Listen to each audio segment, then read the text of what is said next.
আর একটা ছোট ভাইয়ের গল্প। গল্প নয়, এটা সত্য কাহিনী। একটা মেয়ের সাথে তার সম্পর্ক প্রায় 5 বছরের, মেডিকেলের প্রথম বর্ষ থেকে। ছেলেটা মেয়ের জন্য এমন কিছু নাই যে করতো না। 5 বছর পর যখন বিয়ের সময় এলো, তখন মেয়েটি একটি সিনিয়র প্রতিষ্ঠিত ভাইকে বিয়ে করে ফেলল। এই কষ্টে সেই ছোট ভাই প্রায় 6 মাস পড়াশোনা করতে পারেনি। তার শুধু একটাই কথা ছিল, এই মেয়েটা কেন চলে গেল সে বুঝলো না।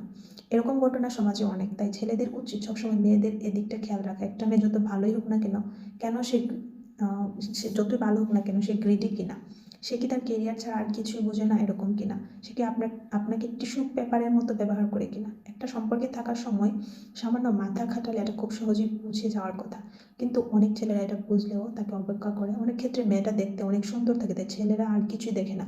এ যুগে ছেলেদের প্রেমে পড়ার আগে অনেক সাবধান হওয়া উচিত।